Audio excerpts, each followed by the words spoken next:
दोस्तों, आलू की सब्ज़ी एक ऐसी सब्ज़ी है जो शायद सब्जियों में सबसे ज़्यादा बनाई जाती है। लेकिन आज जो आलू की रेसिपी मैं आपको देने जा रहा हूँ, ये बहुत ही डिलीशियस, मज़ेदार, बिल्कुल अलग टेस्ट वाली आलू दही की रेसिपी है। इसका फ्लेवर बिल्कुल यूनिक फ्लेवर है, बिल्कुल ही अलग किस्म का टेस्ट है जो इससे पहले आपने शायद ही कभी ट्राई किया हो। तो चलिए फिर शुरू करते हैं। बिस्मिल्लाहिर्रहमानिर्रहीम। अस्सलामुअलैकुम। अब आलू दही की सब्ज़ी बनाने के लिए आलू भले आप बड़े ले लीजिए या छोटे ले लीजिए, आधा किलो या 1 किलो, क्वांटिटी की कोई लिमिट नहीं है। बस जितने वज़न के आपने आलू लेने हैं उससे कम से कम आधे वज़न की दही तो होनी ही चाहिए। अब अच्छी दही में फुटकियाँ सी और बालाई के पार्टिकल्स तो होते ही हैं, तो दही को हमें एक जैसा और स्मूथ तो बनाना होगा। लेकिन उससे पहले दोस्तों, हम आलूओं को बॉयल होने के लिए रख देते हैं। और आलूओं को उबालने के लिए काफ़ी सारा पानी तो आप डालेंगे ही, लेकिन साथ में चम्मच भर के आप नमक का भी शामिल कर दीजिएगा। इससे आलू फीके फीके नहीं रहेंगे, और अगर ये मीठे होंगे तो नमक की वजह से हल्का सा नमकीन फ्लेवर ज़रूर देंगे। चलिए अब स्टर करने के बाद हम इनको ढककर बॉयल करते हैं, और जितनी देर में इनमें उबाल आता है तो उतनी देर में हम बाकी की तैयारी कर लेते हैं। और बाकी की तैयारी करने के लिए हमें एक मीडियम साइज़ का प्याज चाहिए होगा, 2 टमाटर, 3-4 हरी मिर्चें और फ्रेशली सा हरा धनिया। अब अदरक लहसुन पेस्ट के बगैर में तो कोई सब्ज़ी नहीं बनती है, तो इसलिए 1 चम्मच भर के अदरक लहसुन पेस्ट आएगा। खटास देने के लिए 1 लीमू और जूलियन कट में कट किया हुआ अदरक। अब सबसे पहले हम प्याज को ही बना लेते हैं। तो प्याज को बनाने के लिए हम इसे कट करेंगे, और कट करने के बाद इसको रफली सा चॉप कर लेंगे। हमने इससे ग्रेवी मसाला बनाना है, और ग्रेवी मसाला बनाने के लिए ये रफली से चॉप किए हुए प्याज ही परफेक्ट रहेंगे। इसके बाद में लेने हैं टमाटर।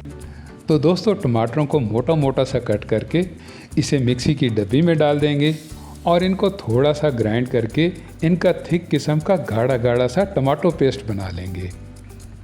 दोस्तों, कटिंग चॉपिंग का कोई ज़्यादा काम नहीं है, बस ये 2 चीज़ें ही रफली सी बनाकर हम आ जाते हैं पकाई की तरफ। और पकाई करने के लिए हमें हाफ कप से भी थोड़ा ऑयल ही लेना है। बहुत ज़्यादा ऑयल की वैसे ही ज़रूरत नहीं है, लेकिन अगर आप इसे घी में बनाना चाहते हैं तो घी में भी बना सकते हैं, लेकिन घी की क्वांटिटी भी यही रहेगी।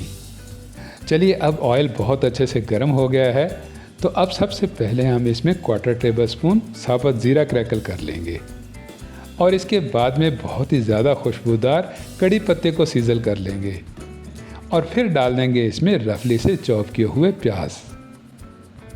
अब प्याज को दोस्तों हमने बहुत ज़्यादा फ्राई तो करना ही नहीं है, ना इसे हमने गोल्डन बनाना है और ना ही इसे हमने ब्राउन करना है, बल्कि सिर्फ 1-2 मिनट ही फ्राई करके इनको थोड़ा सा नरम करना है, सौते बनाना है। और जब प्याज का क्रंच ख़त्म हो जाए और ये ऐसे थोड़े थोड़े से नरम दिखने लग जाएं, तभी डाल देना है हमने इसमें अदरक लहसुन पेस्ट। अब अदरक लहसुन पेस्ट में अदरक की तो खैर होती है, लेकिन लहसुन के कच्चेपन की हीक बहुत ज़्यादा होती है, तो इसलिए हमने अदरक लहसुन पेस्ट को भी प्याज़ों के साथ में ही मिलाकर पकाना है। और फिर आएगा इसमें टमाटो पेस्ट। और ये तो आपको पता ही है कि टमाटरों में काफ़ी रस होता है, काफ़ी सारा पानी होता है, तो इसलिए जैसे ही टमाटो पेस्ट डालेंगे तो प्याज़ों का टेम्परेचर एकदम से डाउन हो जाएगा। और इसी डाउन टेम्परेचर में हम डालेंगे स्पाइसेस, 1 टेबलस्पून लाल मिर्च पाउडर, और इसके बराबर में ही 1 टेबलस्पून नमक, और बिल्कुल थोड़ी सी हल्दी, मतलब 1/4 टेबलस्पून के करीब में। अब नमक मिर्च की हमने बहुत अच्छे से भुनाई करनी है। ये जो कभी कभी हमारी सब्ज़ी में कच्ची मिर्चों का टेस्ट आता है, मुंह में जलन सी होती है, तो उसकी रीज़न यहाँ पर मिर्चों की अच्छे से भुनाई ना होना है। इसलिए यहाँ पर मिर्चों की बहुत अच्छे से भुनाई करने के बाद हम पानी डालेंगे, मतलब थोड़े से पानी का छट्टा लगाएंगे, और उसके बाद में कवर करके पकाएंगे बस 1-2 मिनट के लिए। अब ढककर पकने के बाद भी ग्रेवी का टेक्सचर जो है ये गुड लुकिंग नहीं है, बल्कि ये थोड़ा फीका फीका सा ही है। तो ग्रेवी को अच्छा गुड लुकिंग बनाने के लिए हम इसमें कश्मीरी लाल मिर्च डालेंगे और कश्मीरी मिर्च डालेंगे हम 1 चम्मच। दोस्तों, कश्मीरी मिर्च में तीखापन काफ़ी कम होता है, अलबत्ता कलर इससे बहुत ही शानदार आ जाता है। टेक्सचर बिल्कुल रेडिश सा हो जाता है जो दिखने में ही बहुत अच्छा लगता है। अब हम डालेंगे यहाँ पर दही और आधा किलो आलू के तनासब से यहाँ पर मैंने 250 ग्राम दही ली है। अब इसे विस्क की मदद से बहुत अच्छे से फेंट लेते हैं। अच्छे से मैश करने से ना तो दही फटेगी और ना ही ये अपना पानी छोड़ेगी। चलिए अब इस दही को डाल देते हैं हम बहुत अच्छे से पके हुए ग्रेवी मसाला में। दोस्तों, आपको मेरे इस चैनल पर बहुत ही मज़े की डिलीशियस रेसिपीज़ देखने को मिलती ही रहती हैं और अगर आप चाहते हैं कि इन वीडियोस का तसलसल ऐसे ही बरकरार रहे तो आप मुझे सपोर्ट करने के लिए मेरे चैनल को सब्सक्राइब ज़रूर कर लीजिएगा और घंटी के बटन को भी दबा दीजिएगा।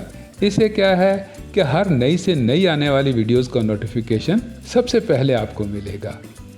अब दही को बहुत अच्छे से मिलाने के बाद, अच्छे से मिक्स करने के बाद हम इसे ढककर पकाएंगे थोड़ी देर के लिए। दोस्तों, आलू दही की सब्ज़ी को वैसे तो सब लोग ही खा सकते हैं, बहुत मज़े की और बिल्कुल अलग टेस्ट वाली रेसिपी है ये। लेकिन स्पेशली जिनको मैदे का प्रॉब्लम है, कब्ज़ जैसे मसाइल का शिकार हैं, तो ये वाली रेसिपी उनके लिए बहुत ज़्यादा फ़ायदेमंद है। और अब डालेंगे हम इसमें पाउडर फार्म के खुशबू वाले मसाले। 1 चम्मच भर के धनिया पाउडर शामिल करेंगे और 1/4 टेबलस्पून डालेंगे इसमें गरम मसाला पाउडर और इन दोनों मसालों को ग्रेवी में मिलाकर बहुत अच्छे से मिक्स करने के बाद हम इसमें आलू डालेंगे। लेकिन ना तो आलूओं को हम साबुत डालेंगे और ना ही कट करके डालेंगे, बल्कि इनको रफली सा उंगलियों के साथ में ही मैश करके डालेंगे। दोस्तों, कट करके डालने से या साबुत आलूओं को ही ग्रेवी में शामिल करने से दही मसाले का फ्लेवर आलूओं के अंदर तक नहीं जाएगा, तो इसलिए हम इन्हें रफली सा मैश करके ही डालेंगे। अब ग्रेवी मसाला भी हमारा बहुत अच्छे से पका हुआ है, नमक मिर्च की भुनाई भी बहुत अच्छे से हुई है और आलू भी फुल बॉइल्ड हैं, तो इसलिए अब इनको बहुत ज़्यादा पकाने की बिल्कुल ज़रूरत नहीं है। हाँ, अलबत्ता थोड़ा सा हरी मिर्च का चिरचिरापन देने के लिए हम मिर्चों को फाइन चॉप करके ही डालेंगे और इसके साथ साथ में बिल्कुल लास्ट में हम आधा चम्मच कुटी लाल मिर्च भी शामिल करेंगे। इससे टेक्सचर भी बहुत शानदार आ जाएगा और हरी मिर्चों की खुशबू और अरोमा भी हमें मिल जाएगा। अब दोनों मिर्चों को अच्छे से पकाने के लिए हम थोड़ी देर के लिए कवर करेंगे और फ्लेम को बिल्कुल लो फ्लेम पर कर देंगे। गैस को जितना कम से कम कर सकते हैं उतना ही कम कर देंगे और उसके बाद में आ जाएगा ये वाला रिज़ल्ट। चिकनाई अलग हो जाएगी और तरी सेपरेट होकर ऊपर आने लगेगी। अब अगर आप आलू दही की रेसिपी मानसून में बना रहे हैं, बारिश के दिनों में बना रहे हैं, तो इसमें 1 नींबू का रस शामिल कर लीजिएगा। इससे आलूओं में हल्का सा खट्टा फ्लेवर आ जाएगा और आपको एंड पर चाट मसाला डालने की बिल्कुल ज़रूरत नहीं पड़ेगी। दोस्तों, वीडियो अच्छी लगी हो तो वीडियो को लाइक ज़रूर कर दीजिएगा और इसे अपने दोस्त अहबाब में शेयर भी कर दीजिएगा। मिलते हैं नेक्स्ट वीडियो में, तब तक के लिए अल्लाह हाफिज़।